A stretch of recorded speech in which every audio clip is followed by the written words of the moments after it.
agaasinka waxbarashada tacliinta sare ee wasaaradda adeegga bulshada ayaa ugu baaqay ardayda Soomaaliyeed inay sare u qaadaan aqoontooda ayna sameeyaan cilmi baaris badan sida faafinta warkan oo Muqdisho inooga soo dirayo Cabdulqaadir Cali Xuseen Koronto mar kale warbixinta Muqdisho inooga soo diray munaasabadani oo ahayd mid lagu soo bandhigay cilmi baaris oo mid kamid ah ardayda wax ka dhigata jaamacadda Indian Ocean uu ku sameeyay kobaca dhaqaalaha uu ku leeyahay kalluumaysiga Soomaaliya ayaa waxa ka qayb galay agaasinka waxbarashada tacliinta sare ee wasaaradda horumarinta iyo adeegga bulshada xukuumadda Soomaaliya maamulka jaamacadda iyo ardayda jaamacadda Badweynta Indiya ee magaalada Muqdisho bilowgii munaasabadda ayaa Cabdifataax Baare Guure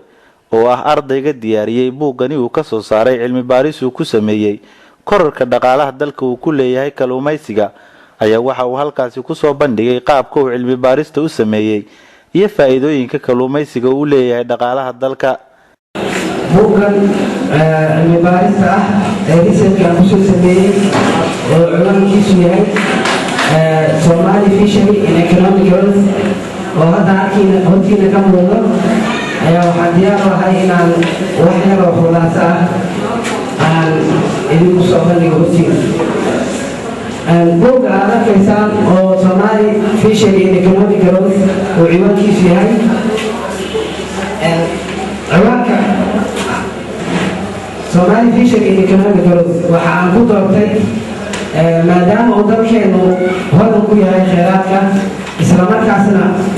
aan ugu talagalay inaan wax ka ogaado dhinaca kalluumaysiga ciwaankaas u doortay buugga wuxuu ka kooban yahay 5 chapter oo kala ah chapterka koowaad oo ah introduction iyo chapterka labaad oo ah literary history chapterka saddexaad oo ah methodology iyo chapterka afaraad oo ah research and interpretation iyo chapter 5 oo ah discussion of the result iyo chapter 6 oo ah conclusion agaasinka waxbarashada tacliinta sare ee wasaaradda horumarinta adeegga bulshada Ismaaciil Yuusuf Cusmaan oo gabagabadii munaasabadda si weyn u soo dhaweeyay cilmi baarista uu sameeyay ardaygani ayaa waxa uu ugu baaqay ardayda Soomaaliyeed inay sare u qaadaan aqoontooda isla markaana ay xoog saaraan cilmi baarista isagoona ballan qaaday in dhawaan la hirgelin doono madbacadda qaranka isla markaana ardayda Soomaaliyeed ay cilmi baaris ku sameyn doonaan هذا بروجرام روبري أرضي نعطيته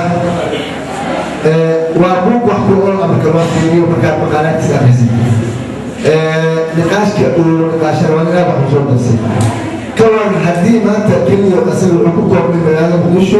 شركة كتالين ورئيسه لكن ما لها يكون للبراء أما ما تلاقي كمان مستوى إلى أن قال لا كمان لا تقول لا بالبلاد هم قال لا waxaan ka helnay research ka sii wanaagsan aan ka helnay marka waxaan ardayda Soomaaliyeed ku doonaya inay research badan sameeyaan researchgaasna maanta maanta wax badan uu qabto waxaan maartay insha Allah markaan arko maktabada qaranka insha Allah dhawaan baan furi doonaa maartay waxaan waqtan hadda oo kale maartay ilmaas lagu sameeyo insha Allah qayb ka mid ah la dhigo ayaan ku dadaan doonaa insha Allah taala maktabadaas oo hadda saara socota dadka laga bixinayo oo dad guriga weyn isbitaalada waa ama dadkii digaa laga raayaa waxaan ku waan soo celinayna maktabada qayb ka mid ah waxaan dhigi doonaa insha Allah waan research lagu sameeyo Cabdulqaadir Cali Xuseen Koronto Somali Channel magaalada Muqdisho